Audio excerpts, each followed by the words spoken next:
자, 우리 교재 130페이지입니다. 103페이지죠. 우리가 지금 명령에 대한 거, 아까 소멸시효, 연장된다는 거 봤었고요. 일단 이제 밑에 그 소멸시효 원형권자다 말을 해요. 그래서, 우리가, 원형권자로서 이제 그 물상보증인, 또, 담보가등기에 설정된 그 제함취득자, 또, 채권자 취소소송에서의 수익자 이런 사람들도 우리가 소멸시효 이익을 받기 때문에 원용할 수 있다라고 보는 것이죠. 다음에 이제 판례 보실까요? 밑에 그 사행 취소 소송을 합니다. 그래서 그때 소송에서 수익자가 그 취소 채권자의 채권에 대해서 시효 소멸을 주장할 수 있습니까?에 대해서 판례가 긍정합니다. 그래서 소멸시효를 원용할 수 있는 사람은 그 권리가 소멸됨으로써 직접 이익을 받을 자에 한정되는 것이고, 사행위 취소 소송의 상대방이 된 사행위의 수익자는 그 사회 행위가 취소가 되면 사회 행위에 얻은 이익을 상실하고 사회 행위 취소권을 행사하는 채권자의 채권이 소멸됩니다. 따라서 그러한 이익 상실에 를 면하는 지위가 있기 때문에 그 채권 소멸에 의해서 직접 이익을 받을 자다 것이죠. 우리가 이제 사행위처럼 이제 A가 B에 대한 채권을 이 채무자가 내 건데 C에게 그죠? 채무자가 이렇게 C에게 이 채무를 면하기 위해서 B가 C에게 뭐 설정을 했다든지 또 양도하는 행위를 할 수 있어요. 그러면 이 전득자가 다시 또 그죠? 이 수익자가 되고요. 수익자. 자, 그러면 이제 우리가 채무자가 가지고 있는 권리를 이게 허위로 B가 C에게 양도를 함으로써 A로 하여금 집행을 면하게 하거나 또는 이제 채권자를 해하는 행위를 하게 되죠. 그럴 때 채권자는 요 B의 재산에 대해서 C에게 빼돌릴 요 행위, B가 C에 대한 요 행위에 대해서 요 계약을 취소하라, 매매를 취소하라 이런 소송을 하게 되는데 채권자와 수익자 간에 소송을 하게 됩니다. 그럴 때 당연히 뭐죠? 이때 사행위에 대해서 했을 때 우리가 이 소멸시효 이익은 원래 채무자에게 미치겠지만 역시 이 사람도 역시 수익자도 충분히 거기에 대한 이익을 면하기 때문에 그죠? 된다는 것도 알 수 있습니다. 나중에 한번 이제 요거는 이제 우리가 사행할 때는 볼 것 같고요. 예. 그 위에 올라가 보실까요? 그 양가로 이번에 유치권에 대한 얘기입니다. 지금 2009년도 판례가 쭉 올라가 보세요. 103페이지에 2009년도 9월달 판례.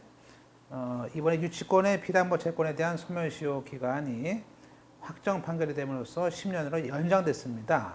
그러면 연장된 것이 그 유치권이 된 그죠?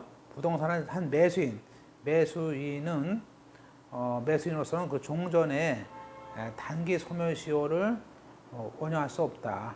이미 연장이 됐는데 그 매수인이 똑같이 연장료를 그죠? 받게 되는 것이죠. 그것은 이제 우리가 지금 쭉 넘겨서 보실까요? 다음 페이지 또 나오는데. 네. 지금 이제 우리가 2007년도 판례 보실까요?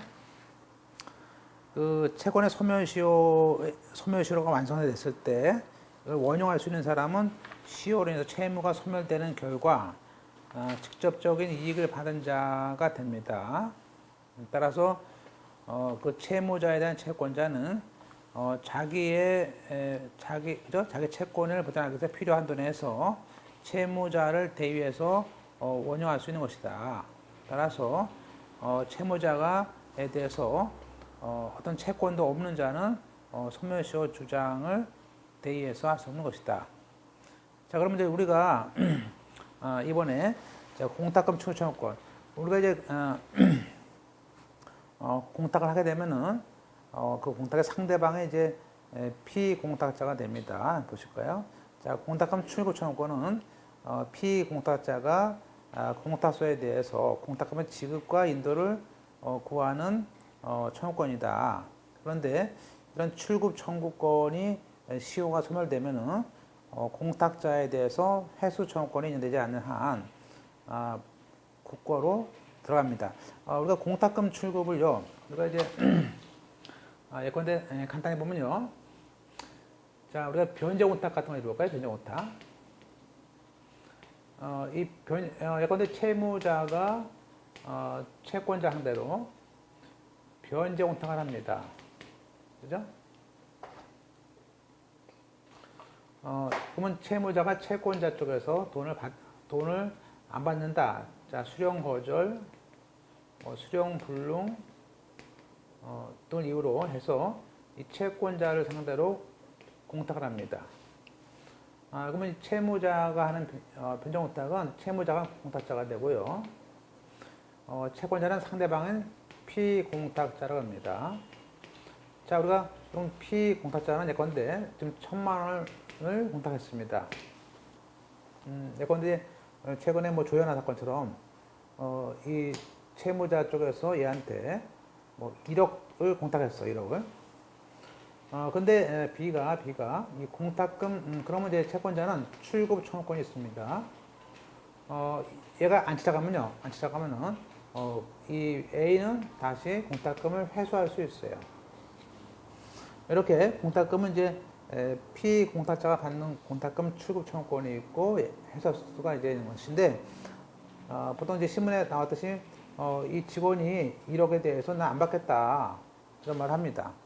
그럼 만약에 이렇게 이 공탁금에 대한 출급 청구권과 해소 청구권은 다 채권이기 때문에 둘 다 안 찾아가면요, 둘 다 찾아가지 않으면 10년이 지나면 이것은 이제 국가로 귀속됩니다. 지금 이런 얘기예요. 따라서 우리가 이 공탁금 출급 청구권에 대해서 우리가 이 공탁금을 주는 사람은 이제 국가이기 때문에 채무자이기 때문에 채무자로서 소멸시효를 원용할 수 있다. 그래서 국가도 소멸시효 주장을 원용할 수 있다를 합니다. 그러면 3번에 우리가 그 기업자, 사업 시행자가 그 손실 보상금에 대한 공탁을 할 때 우리가 그러면 국가와 달리 기업자가 공탁금 출급 청구권에 대한 소멸시효가 완성했을 때 기업자가 이를 원용할 수 있습니까? 그런 얘기예요. 자, 이번에는 이 A라는 사람이 이제 A라는 사람이 이제 사업 시행자, 이제 기업자란 말을 쓰는데 여기서 지금은 사업 시행자란 말을 씁니다. 용어가 바뀌었죠, 이게. 그래서 사업 시행자가 그 어떤 토지를 개발하기 위해서 어떤 이유로 이 소유자의 땅을 수용한 다음에 토지 보상금을 공탁을 합니다. 그러면 우리가 이제 이런 그 토지 보상금은요, 당연히 뭐죠? 이거는 일종의 강제되는 겁니다. 강제. 따라서 보상금을 안 주면 땅을 수용할 수가 없는 거 아닙니까? 따라서 이 토지 보상금에 대해서는 되게 강제성, 즉 간접적 강제가 되는 겁니다. 그러면 이제 이때 마찬가지로 이 사람이 B가 이 공탁금 통지를 받은 다음에 10년 동안 안 찾아간다. 예컨대 B가 이 보상금이 너무 작으니까 열받아가지고 나 안 가져. 그래서 이 보상금에 대해서 안 가져갈 때 이거에 대해서 10년이 지나면요, 국가는 소멸시효를 원용할 수 있어요. 그런데 이 사람이 이것을 소멸시효 됐으니까, 소멸시효가 완성됐으니까 원용할 수 있을까라는 얘기예요. 지금 볼까요? 우리가 기업자는 그 손실보상금에 대해서 이 손실보상 공탁은 간접적 강제입니다. 따라서 일단 그 소멸시효가 완성되면요, 그 언더라인 보듯이 그 기업자는 공탁금을 회수할 수가 없습니다. 따라서 우리가 이 공탁금에 대한 출급에 대해서는 언더라인 친 것처럼 채무자에 대해서 어떤 국가에 대해서 이 사업 시행자가 어떤 채권을 가지고 있는 것이 아니기 때문에 우리가 어떤 독자적 지위에서나 또 국가를 대위해서 이 공탁금 출급에 대한 소멸시효는 기업자는 원정할 수 없다라는 판례입니다. 보시고 따라서 이제 원용권자가 아닌 사람은 채무자의 일반 채권자라든지 채권자 대위 소송의 경우에 제함 채무자를 들 수 있습니다. 몇 개 더 보실까요? 자, 이제 판례도 보고 판례. 금전 채권의 그 원금 중 일부를 갚고 나머지에 대해서 소멸시효가 완성된 경우가 있습니다. 그럴 때 이자 문제인데, 그런데 이자나 이자라든지 지원 손해배상금은 그 주된 채권인 원본의 존재를 전제로 해서 그에 대응해서 일정한 비율로 발생하는 종속된 권리입니다. 따라서 하나의 금전 채권 중에서 원금 중에서 일부를 갚고, 약간 2천만 원을 갚고 나머지 8천만 원 남았다. 그러면 나머지에 대해서 소멸시효가 진행돼서 완성됐다 이겁니다. 그죠? 그러면 가분 채권의 원칙상 변제해서 갚은 부분하고 소멸시효에서 완성된 그 원금 부분은 서로 구분할 수 있는 거 아니냐 이거죠. 따라서 언더라인 친 것처럼 소멸시효의 완성의 효력은 그 완성된 부분으로부터 완성 전에 발생한 이자나 지연 손해금은 미치지만 이미 갚은 부분에 대한 이자나 지연 손해금은 다를 수가 없다. 그래서 서로 구분해서 볼 수 있다. 알 수 있습니다. 통상 이제 대출 채권에 대한 그 지연 손해금은 우리가 5년이죠. 올해 시험 나온 거 볼까요? 소멸시효에 대한 것들. 예. 최근에는 그 문제가 좀 길고요. 그렇습니다. 우리가 일본에 그 보증 채무에 대해서 소멸시효가 중단으로 완성되지 않았습니다. 그런데 주채무자에 대해서 소멸시효가 완성됐습니다. 그럼 우리가 주채무가 소멸되면은 보증채무의 부정성에 따라서 보증채무도 당연히 소멸을 합니다. 두 번째, 부동산에 관해서 그 인도나 등기 등 어느 한쪽에 대해서라도 권리를 행사를 해요. 그러면 전체로 봐서는 그 부동산에 관하여 권리를 행사했으니까 권리 위에 잠자는 자라 할 수 없다. 따라서 만약에 매매를 해놓고 매수인이 그 부동산을 계속 인도받아서 계속 쓰고 있다면은 그죠? 그것이 계속 매수인이 인도받아서 10년, 20년 쓰고 있어요. 근데 등기 안 했어. 그러면 그때 소유권 등기 청구권에 대해서는 계속 권리의 행사를 봐서 소멸시효는 진행하지 않습니다. 3번, 이 보증채무는 주채무와 별개의 독립한 채무입니다. 보증채무와 주채무의 소멸시효 기간은 채무의 성질로 각각 별개로 정해질 수 있어요. 그렇지만 주채무가 확정 판결이 돼서 단기 소멸시효에 해당하더라도 주채무의 소멸시효 기간은 판결이 되면요 10년으로 연장됩니다. 그러면 당연히 보증채무도 연장되는 것이지 보증채무가 단기 소멸시효가 되는 것은 아니죠. 틀렸네요. 한번 4번에 원금 채무에 대해서 소멸시효가 완성되지 않았는데 이자에 대해서 소멸시효가 완성된 상태에서 일부 변제를 했을 때 결국에 다툼이 없는 한 원금 채무에 대해서 우리가 결국에는 우리가 그 묵시적으로 승인한 것이고 그죠? 또 이자에 대해서는 갚았으니까 이건 시효 완성 사실을 알고 시효 이익의 포기로서 추정할 수 있다라는 것입니다. 다음에 5번에 채권 담보 목적으로 매매 예약의 형식을 빌어서 소유권, 청구권, 보존, 가등기를 많이 합니다. 근데 그 가등기된 부동산을 샀어요. 그 양수에서 소유권 등기 청구권을 받친 제3자는 우리가 당연히 그 가등기 담보권에 대한 피담보 채권이 소멸되면 당연히 가등기가 없어지면요. 당연히 자기가 직접 이익을 받는 자죠. 따라서 그런 사람은 그 피담보 채권에 대해서 10년이 지났다는 이유로 소멸시효의 이익을 원용할 수 있죠. 네. 보시고 이렇게 해서 이제 우리가 지금 이제 그 예정했던 대로 105페이지죠.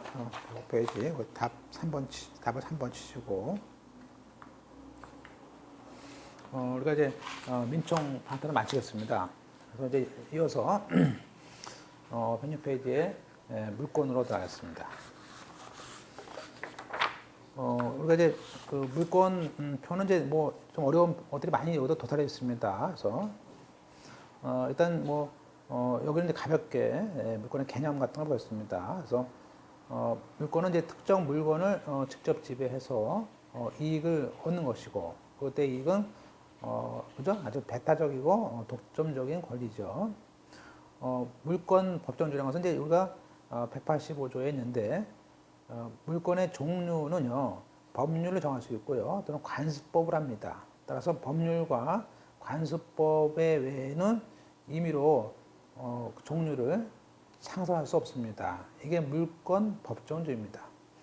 따라서 우리가 그 물권의 종류는 보통 점유권, 사회적 지배하는 점유권과 어떤 우리가 본권, 정당한 권리의 권한이 있는 본권이 있는데 이 본권은 속에는 대표적인 건 이제 소유권이 있죠. 소유권에 대한 것으로서 제한 물권과 그 담보 물권이 있게 되는 것이고요. 따라서 이 소유권은 이제 사실은 이제 이용 가치와 경영 가치를 전부 다 가지고 있는 것이고요.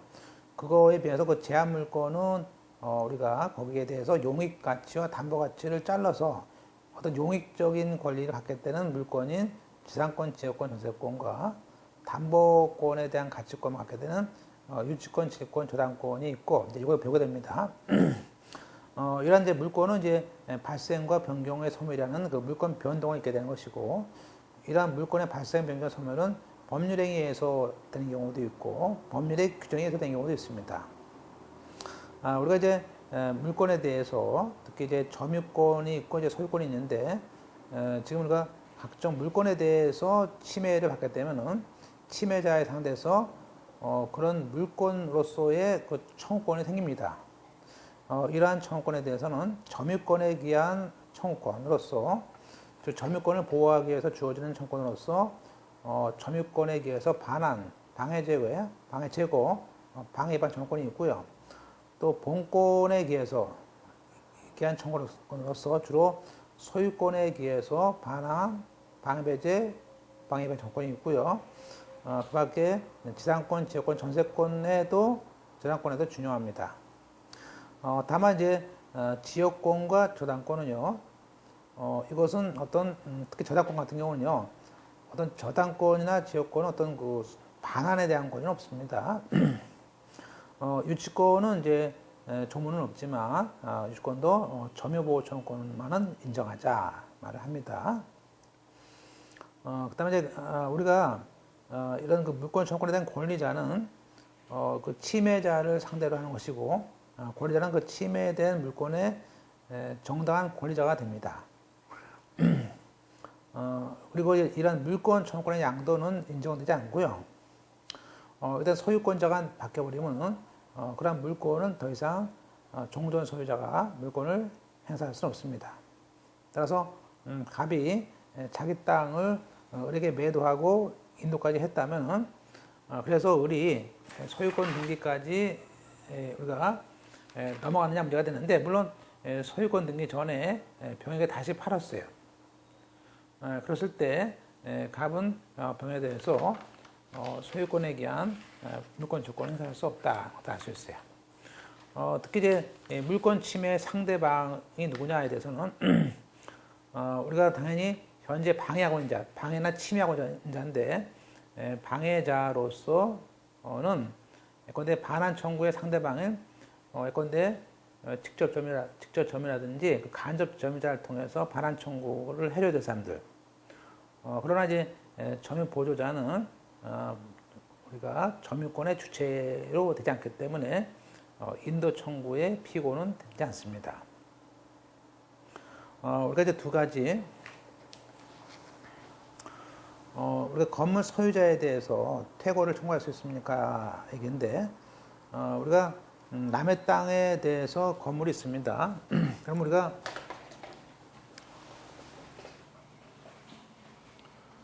지금 이제 토지 그러니까 이제 지금 물권적 침해다. 자, 물권의 침해라는 것은 이제 우리가 그죠?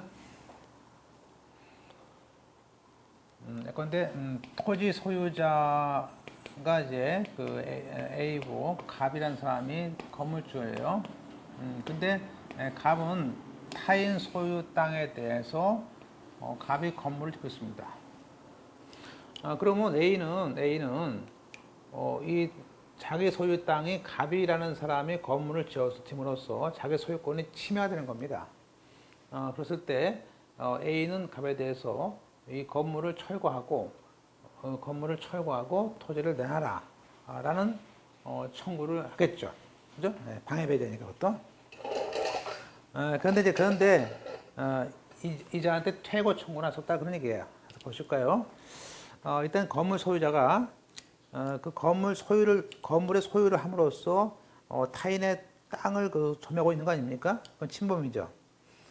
근데 그 토지 소유자로서는 건물을 철거하고 토지의 점유를 인도하라는 청구를 할 수 있습니다. 그렇지만 건물을 점유하고 있는 소유자에 대해서 건물의 철거를 청구할 수는 없는 것이다. 퇴거를 청구할 수는 없는 것이다. 두 번째, 저당권이 설정된 후에 그 소유권이 이전됐습니다. 그럴 때 현재 소유자는 자기 소유권에 기해서 돈을 갚았어요. 그러면 비담보 채권 소멸을 이유로 현재 소유자 쪽에서 우리가 저당권 설정 등기 말소를 청구할 수 있습니다. 그죠? 그 다음에 두 번째, 그러면 토지의 매수인이 토지를 매수했는데 아직 매수만 했지 그 소유권 등기를 격려받지 않으셨습니다. 그럴 때 그 매매 계약의 이행으로서 토지는 인도를 받았습니다. 그 상태에서 등기를 하는 상태에서 다시 제3자에게 매도를 했을 때 그럼 그러한 매도인은 매수인으로부터 다시 토지를 매수한 제3자에 대해서 토지 소유권에 대한 물권 청구권을 행사할 수 없다. 그것은 그죠? 왜냐하면 매수인이 아직 소유권 등기를 격려받지 아니했다 하더라도 매매 계약을 통해서 인도를 해줬다면 그 매수인은 그 매매 계약의 이행적 효력으로서 점유 사용권이 있습니다. 지금 우리가 A가 B에게 이런 소유권자입니다. 소유권자로서 A가 B에게 매매를 했습니다. 그래서 매수인이죠. 자기가 매매를 해놓고 소유권에 의해서 내놔라. 이건 안 된다. 왜 안 되냐면 이 사람의 매수인이 가지고 있는 이거에 대한 점유는 매매 계약이라는 정당한 권한에 의해서 점유를 하고 있는 겁니다. 따라서 이것은 소유권에 대한 침해라고 볼 수는 없는 거예요. 그죠? 따라서 거기 보시면 매매 계약의 효력으로서 우리가 매수인이 점유 사용할 권리가 있는 것으로 봐야 되고 또 그래서 매수인부터 다시 매수한 자도 마찬가지로 이와 같은 법리에 따라서 토지에 대한 점유 사용권을 취득을 한 것으로 봐야 된다. 그러므로 매도인은 다시 매수한 자에 대해서 이것이 다시 시한때 같더라도 다시 이 사람이 소유권에 기해서 물권 청구권을 행사할 수는 없는 것이다. 이렇게 문제가 있었죠. 특히 이러한 물권 청구권은 어떤 특정인에 대한 어떤 행위를 급부가 아니고 행위를 청구를 하는 겁니다. 우리가 자 기출 문제 그 건물을 신축해서 그 건물에 대해서 원시 취득을 취득한 갑으로부터 그 건물을 미등기 상태에서 샀어요. 매수인. 그 매수인은 건물을 불법 점유하고 있는 병에 대해서 또 우리가 당연히 명도를 대위해서 청구를 할 수는 있습니다. 대위권 있죠.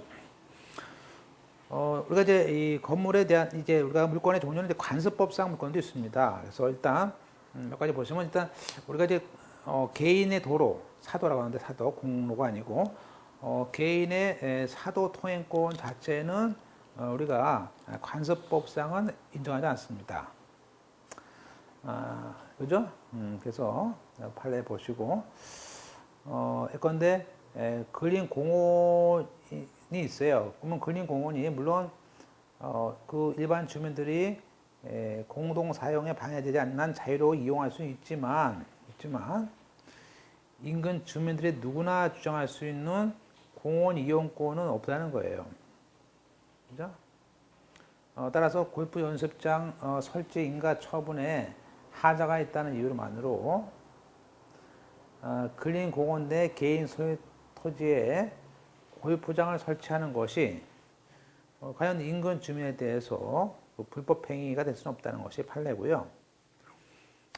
우리가 이제 뒤에 또 배우지만 관습상의 권리로서 이제 관습상 법정지상권이 굉장히 중요하죠. 그래서 그게 보겠습니다. 가볍게 보겠습니다. 우선 우리가 토지 소유자가 건물에 대한 처분권까지 함께 내가 샀어요.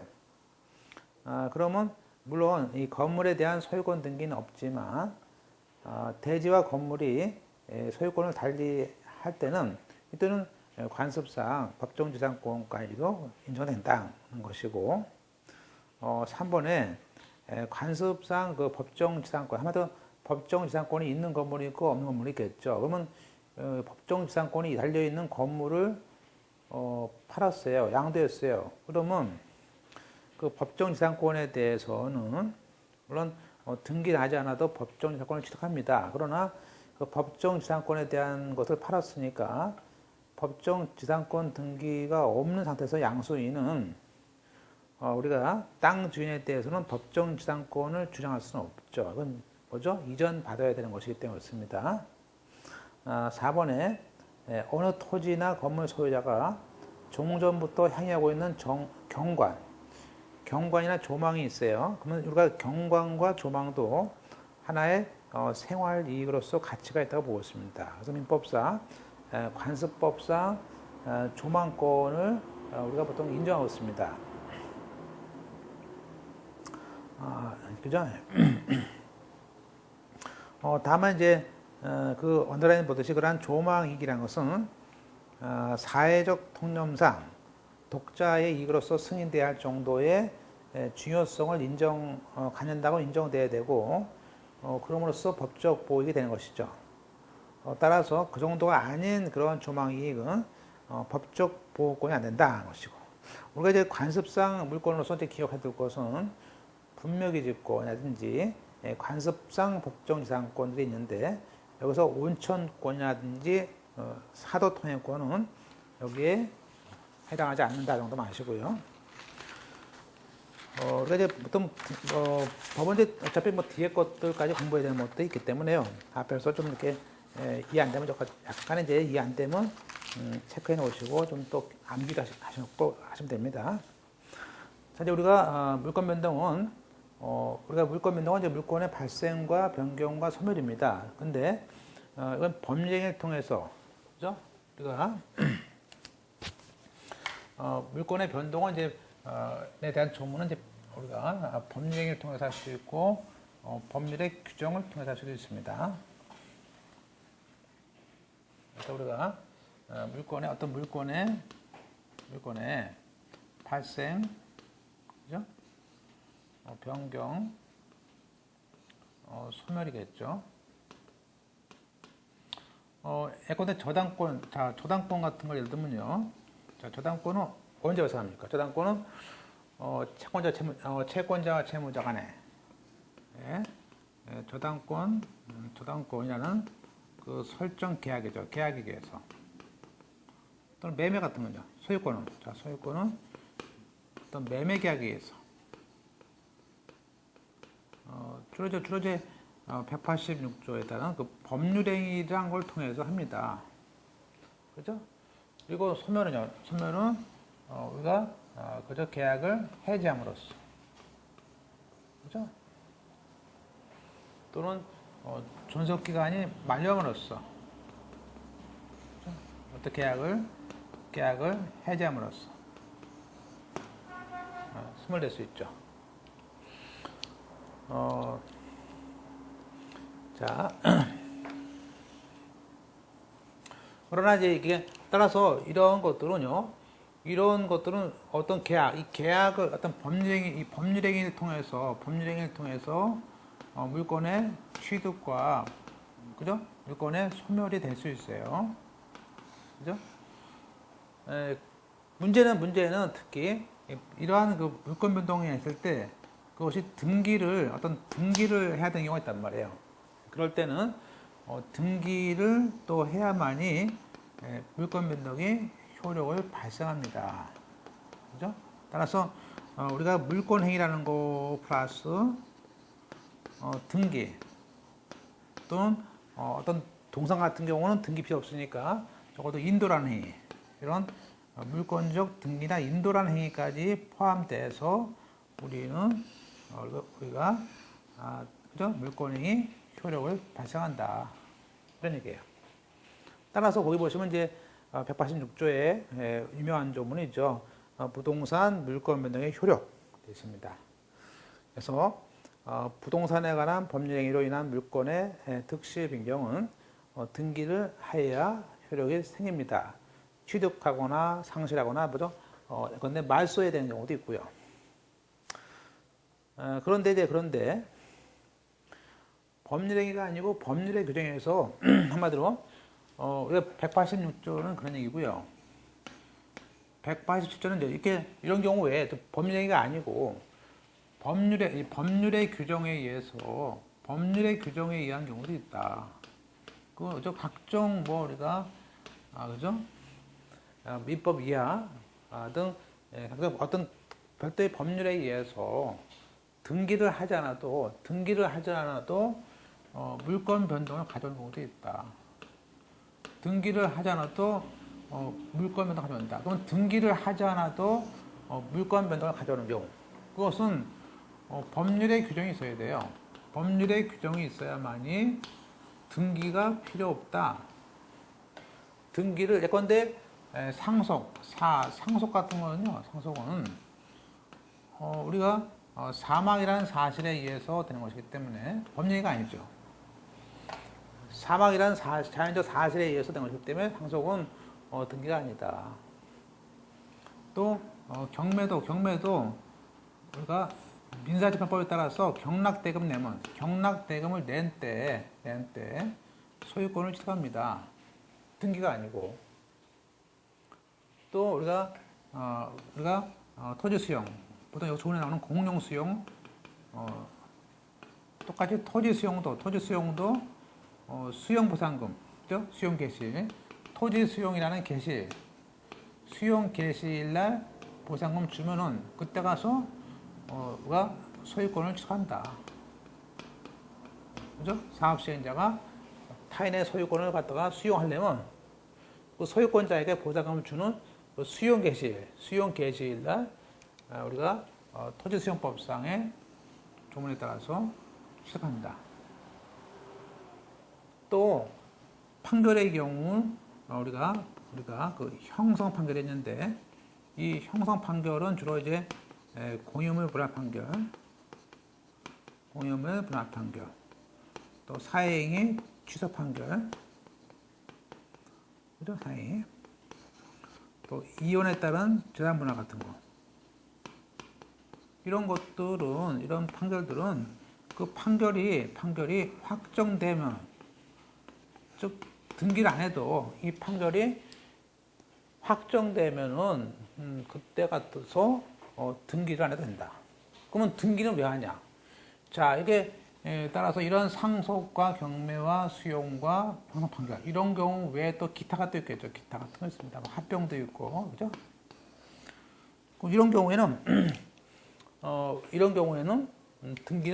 등기는 원래 다시 한번 그 물건을 취득하거나 발생 또는 상실할 때는요, 등기를 해야 되는 것은 법률에 의한 것이고, 또 상속, 경매, 공용서, 상공, 경판 이런 판결 같은 경우들은요, 이런 네 가지 것들은 우리가 대건대 취득할 때, 즉 상속 개시할 때 취득을 하고 사망한 날, 상속 등기는 등기 늦게 하죠. 상속 등기는 하나의 처분 요건이다.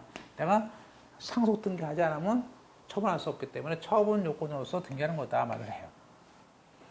그죠? 그게 이제 거기 보세요. 187조에 등기를 요하지 않는 그 물건 물질도 있다. 예컨대 상속, 공용증서, 판결, 경매, 기타 법률에 규정한 부동산에 관한 물건의 취득은 등기를 요하지 않는다. 다만 등기를 하지 않으면 처분할 수 없다.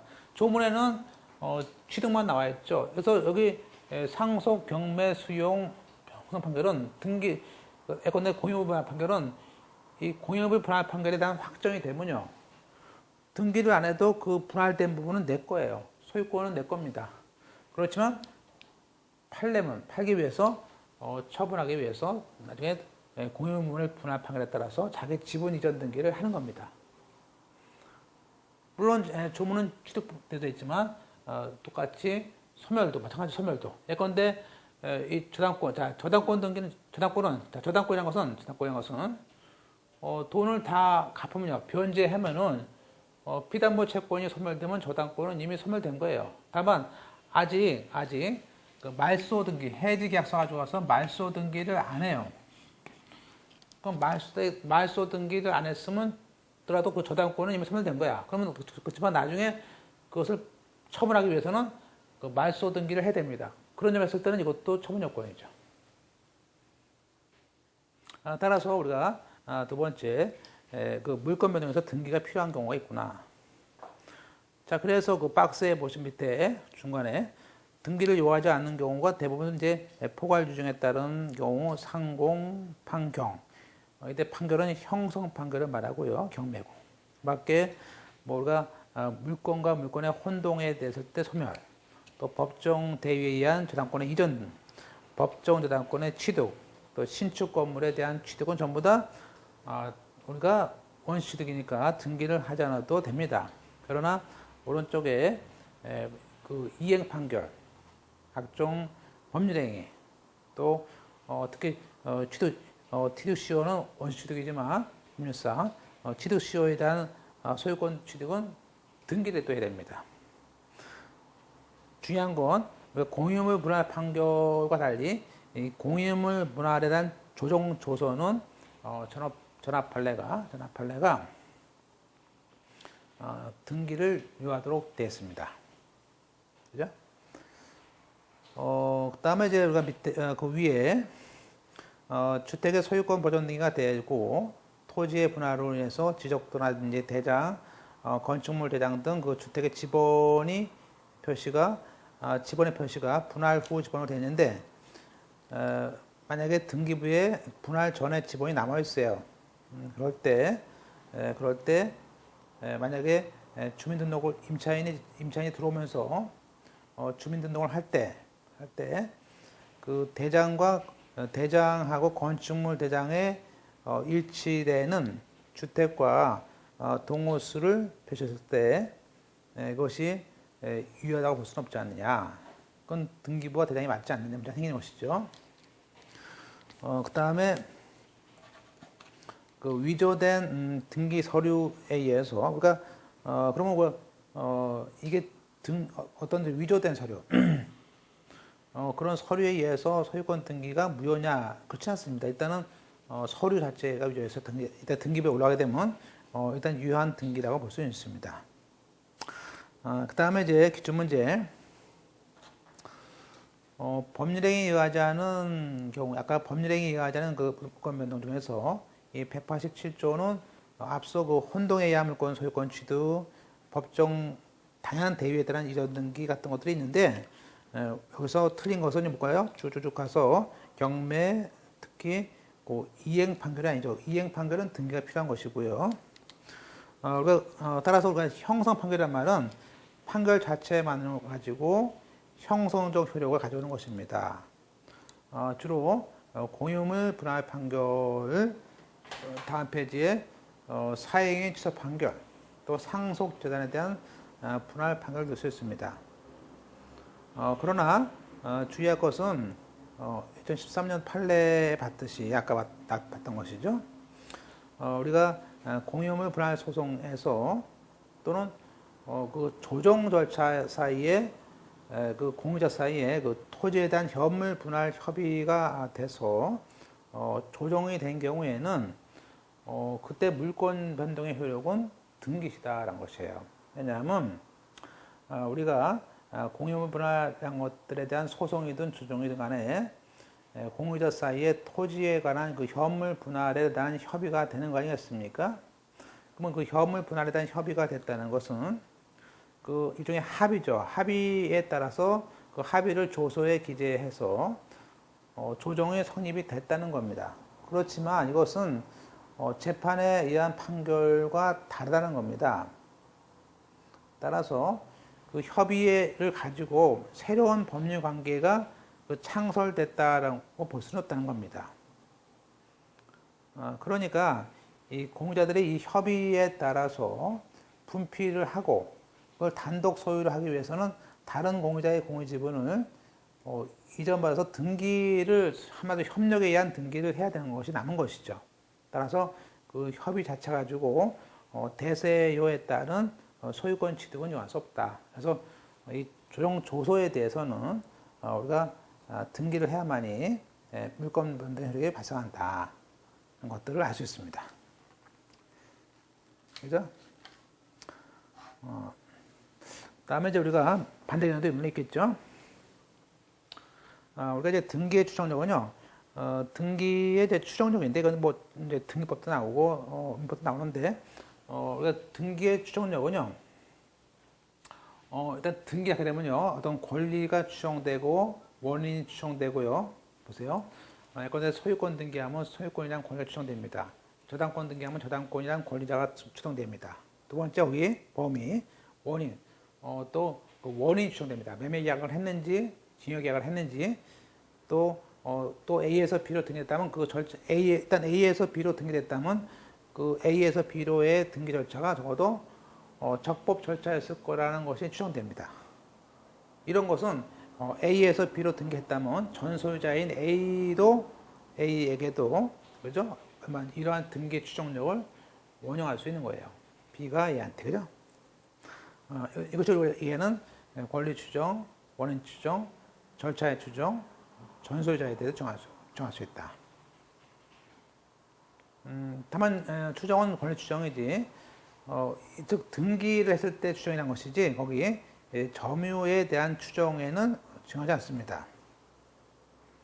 즉 부동산의 경우에는 점유하고 있는 자에게 권리가 있다는 추정은 없어요. 즉 등기를 했을 때 명인에게 권리가 있다고 추정이 되는 겁니다. 물론 미등기가 있다면 그 대장상 소유자로서 추정은 될 수 있지만, 그죠? 3번에 따라서 우리가 AI 등기가 즉 A에서 B로의 등기가 그 원인 없이 말소됐습니다. 그러면 우리가 그 등기가 말소회복 등기 전까지 나도 일단은 우리가 일단 말소회복 등기가 되기 전에라도 추정력은 있는 겁니다. 그 외에 등기부가 멸실됐을 때도 역시 그 멸실회복 등기하기 전이라도 추정력은 있는 겁니다. 따라서 일단 물권 변동은 처음에 A에서 B로 등기가 효력을 발생할 때 필요한 것이지 계속 B의 등기가 말소되지 않고 계속 존속돼야 되는 그런 요건은 아닙니다. 그래서 일단 우리가 어떤 저당권 등 이게 1, 2번 저당권 등기가 이것이 말소가 됐더라도 일단 어떤 우리가 추정은 계속 효력 발생 요건이다. 기출문제 소유권 이전 등기가 우리가 그 어떤 판결을 통해서 말소했습니다. 그 후에 그 판결이 상소를 통해서 취소가 됐어요. 그러면 우리가 말소된 등기의 등기 명의자는 우리가 권리 추정은 되는 것이고요.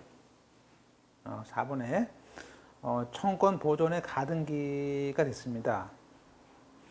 그러면 가등기도 그 원인에 대한 그 추정은 있는데 있습니까? 그렇죠.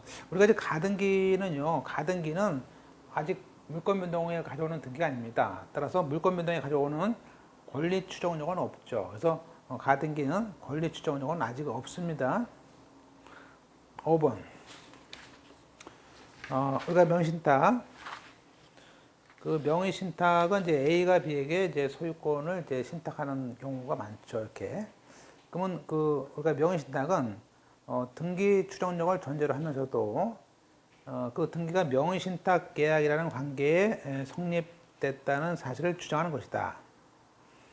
따라서 일단 B라고 등기 추정력이 있더라도 명의신탁자는 현재 명의자인 명의신탁자에 대해서 그것이 명의신탁인 것이다 라고 주장할 수 있다는 겁니다. 그 다음에 이제 우리가 등기의 추정력 중에서 특히 이제 그러면 그 등기가 최초의 등기인 그 소유권 보존 등기일 때가 또 문제됩니다. 우리가 이제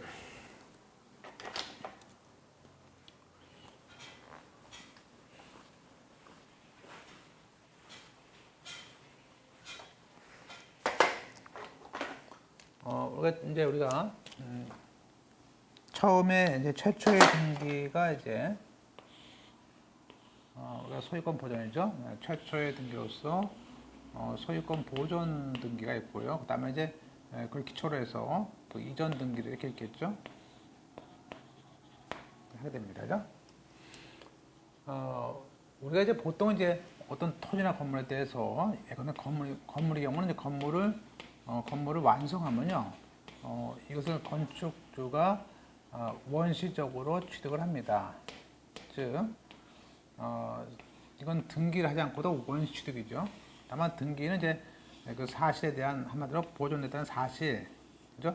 최초의 사유자로서 등기했다는 그런 사실만 증명하는 것이죠. 따라서 보시면 이제 일반적으로 여기 박스에 보세요. 어떤 보존 등기 됐다는 것은 그 진실되게 보존했다는 사실에 대한 추정력이 있을 뿐입니다. 따라서 2번처럼 그 보존 등기 명의인이 이제 이게 A로 되어 있는데 사실은 갑이 졌어요. 그러면 그 명의인이라도 전소유자로부터 내가 샀다라고 주장하는 경우에는 주장합니다. 그러면 전소유자가 그 매도 사실을 부인하는 경우에 먼저 이건 매매했다는 것이 아니겠습니까? 그러면 그 자체 보존 등기 최초라는 것은 추정력은 깨지는 겁니다. 그죠? 다시 말하면 자 보세요. 이 보존 등기 명의자가 누굽니까? 현재 등기부 명의 있는 사람은 A예요. 등기부에. 근데 이 사람이 지금 갑으로 이 A 자기가 주장을 해요. 나는 최초가 아니고 갑한테 샀다, 즉 이전됐다는 사실을 얘기해요. 그러면 그 자체로서 이 사람은 그죠? 그 보존 등기 추정력은 깨진다 이거예요. 내가 말함으로써. 그죠? 이게 반대 사실을 증명하겠죠? 얘가 거절해도. 세 번째, 또 토지에 대한 소유권 보존 등기의 추정력은 과거의 토지를 이제 옛날 토지 같은 경우 이제 국가로부터 이제 조사라는 걸 사정이라는데 사정. 그 사정 받은 사람이 따로 있어요. 그죠? 그죠? 그렇다면 원래 이 A가 여기서 A가 있었지만 실제로 이 땅은 1950년대 6.25 때 그 전에 국가에서 조사했을 때 소유자가 누구라고 밝혀졌어요. 그러면 당연히 요 A의 보존 등기에 대한 사실은 깨지는 거다. 따라서 이 보존 등기는 이렇게 이전되는 사실에 대한 주장, 또 처음에 하정받았다는 사실에 대한 주장, 그런 주장이 있으면 보존 등기의 추정력은 좀 깨질 수밖에 없다. 이게 좀 약화됐다. 그러나 이제 그와 달리 특별조치법에 따른 그러한 법률에 따른 추정력은요, 요건 좀 강합니다. 우리가 특별조치법에 따른 등기는 이제 우리가 뒤에 나중에 등기 때 배우기도 합니다만, 예컨대 주로 이제 이 특별조치법에 따른 등기는요, 주로 이제 아주 장기 몇십 년 동안 장기 동안에 등기를 안 한 그런 미등기 토지가 많아요. 그렇게 크게 뭐 가치 있는 땅들은 아니에요. 예컨대 보통 뭐 10년, 20년 되는 것들이에요. 그러면 우리가 과거에 이 땅에 대해서 A가 1967년에 팔았어요. A가 B에 팔았어. 그런데 지금 B가 등기를 하지 않고 있습니다. 자, 그러면 그 당시에 이제 1991년에 특별조치법, 임시죠. 항상 이 거의 10년마다 거의 10년 서 20년 사이에 거의 10몇 년 사이에 이렇게 특별조치법을 만들었어요. 만들어서 이렇게 오래전에 내가 살았는데 아직 등기를 하고 있지 않은 사람들의 편의를 위해서 이 특별조치법에 따른 등기를 허용합니다. 따라서 B는요, 지금 이게 지금 거의 뭐 20년, 30년 몇십 년 지났는데 이렇게 거의 30년이 지난 땅에 대해서 B도 죽고 뭐 A도 죽었다 이거예요. 그러면 또 이 사람이 A라는 사람을 또 타줄 수도 없어. 원래 우리나라 등기법은요, 매매 같은 경우 이 매매로 인한 소유권 등기는 둘이 공동 신청을 해야 되지만 이렇게 오래된 땅 같은 경우 특별한 경우에 이렇게 특별조치법을 만들어서 이 특별조치법상에 이러이러한 요건을 갖추면은 B가 단독으로 등기를 할 수 있게끔 허용을 했습니다. 따라서 일단 이것은 법률에 따른 요건을 갖췄으니까 이러한 등기에 대해서 이 특별조치법에 따른 등기가 조문에 되어 있습니다. 무슨 특별조치법에 따른 등기 되어 있으면요, 그건 다 이런 식으로 한 거예요. 이러한 등기 됐다면 이 등기는 좀 더 강력한 추정력이 있겠다. 따라서 나중에 이 A가 나타나가지고 이 A, B 간의 매매 이야기가 아니다 뭐 이렇게 했더라도 깨뜨릴 수 없게끔. 다만 이제 그걸 깨뜨리려면요, 아마 이때는 보통 그 당시에 3명 이상, 그 주위에 3명 이상의 보증인을 두고, 그죠? 또 확인서를 받아가지고 이러한 절차를 거쳐서 B가 등기를 했을 거란 말이에요. 그럴 때는 이 보증서 자체가 위조다라든지 그런 걸 증명을 해야 되는 것이지, 이 A, B 사이에 원인이 있냐 없냐 이거에 대한 것들은 입증을 하지 말라는 거예요. 따라서 이제 그런 것이 이제 우리가 얘기하는 특별조치법에 따른 강력한 추정력을 얘기입니다. 보세요. 그 박스에 보시면 81페이지에 부동산 소유권 연등기 특조법 따라서 이 법은 소유권 보존 등기를 했다면 그건 그 실체 권리관계에 부합하는 등기로 추정되는 것이고, 이거를 번복해서 깰려면 그것을 하게 된 그 특별조치법상의 그 보증인들의 보증서 확인서가 이것이 허위다, 위조다라는 그런 것들을 가져와야만이, 그죠? 그런 걸 가져야만이 됩니다. 따라서 이번에 이러한 우리가 특별조치법에 따른 등기는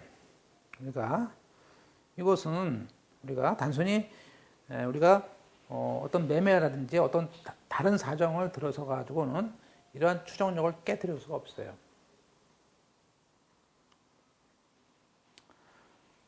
그 다음에 그 다음에 이제 4번에 우리가 이제 소멸시효에 대한 것들을 말씀드렸는데, 지금 등기 청구권에 대해서 이제 우리가 앞서 소멸시효 오늘 봤었습니다. 우리가 채권에 대한 거와 달리 이 등기에 대한 그 말소, 어떤 소유권이라든지 어떤 물건에 대한 말소 등기 청구권에 대해서는 소멸시효 대상이 아닙니다. 그러니까 우리가 등기 청구권도요, 등기 청구권도 내가 어떤 소유권에 기해서 기하는 그죠? 어떤 물건에 기한 그런 청구권이 있겠죠. 즉 말소하라라는 그런 말소 청구권들이 있어요. 또 뭐가 또 있습니까? 그 뒤에는 그 진정명의 회복에 따른 소유권 이전 등기도 이것도 그 성격이 뭐죠? 그 물권적 청구권하고 똑같아요. 그러니까 진명 회복이라든지 물권적 청구권에 대한 이런 것들은 10년, 20년이 지나도 할 수 있어요. 즉 소멸시효가 진행이 안 됩니다. 그래서 거기에 그 말청하고 진명에 따른 소유권 이전 등기 청구권은 소유권의 방해 배제로서 하는 것이기 때문에 물권적 성질을 가진 것이고, 이런 물권적 성질을 가진 것은 소유권 소멸시효의 대상이 아닙니다. 따라서 소멸시효가 되는 것은 주로 법률행위에 따른 그 법률행위에 따른 소유권 등의 청구권을 말합니다. 그런데 매수인이 매도인에게 10년 동안 그 소멸시효 그죠? 소유권 등의 청구권을 행사 안 했을 때 그런 채권적 성권으로서의 소멸시효를 말하는 것이고요. 따라서 이번처럼 실체관계 불일치를 해소하기 위해서 하게 되는 그런 말소 청구권 같은 그 물권 청구권에 기초한 것들은 소멸시효가 걸리지 않습니다. 다만 3번에 있는 우리가 20년 동안 점유취득시효로 인해서 취득시효가 완성된 그런 취득시효가 완성된 자가 청구하는 그런 민법 245조 1항에 따른 그런 것은 법률에 규정한 것이지만 요 3번은 우리 판례가 채권적 청구권으로 보는 겁니다. 그러나 아까 진정명의 회복에 대한 것은 뭐죠? 역시 물권이다. 그죠? 따라서 2001년 판례도 우리가 전 소송에서 소유권 등기 맞소송을 해서 졌어요. 나중에 후소로 진정명의 회복에 따른 소유권 등기 청구권을 할 수 있습니까? 안 됩니다. 왜냐하면 그건 전소의 기판력이 그죠? 예컨대 이것은 2014년도에 했어요. 그죠? 말소 청구를. 그러다가 졌어요. 그러면 여기 2014년에 말소 청구권 소송을 했어. 패소했어. 그럼 판결에 기판력이 미치는데 왜 또 2015년에 가서 진정 명의 회복으로 소송을 해? 그것은 전소의 기판력 패소를 했는데 또 하는 거 아닙니까? 패소하는데 또 하면은 그것은 패소다. 그건 같은 소송이기 때문에 동일한 소송물이기 때문에 청구할 수 없다. 그래서 기판력이기 때문에 그건 기각이다 할 수 있어요. 그리고 5번에 등기를 거꾸로 안 해왔을 때 오히려 매매를 하는 매도인이 매수인에게 야 등기해가 라는 그 등기 인수 청구권도 행사할 수 있는데 이런 등기 인수 청구권도 10년의 소멸시효가 그죠? 걸린다. 알 수 있고요. 다음 시간에 우리가 그 중요한 그 중과세납 등기하고 뭐 중복 등기라든지 그런 것들 보겠습니다. 마치겠습니다.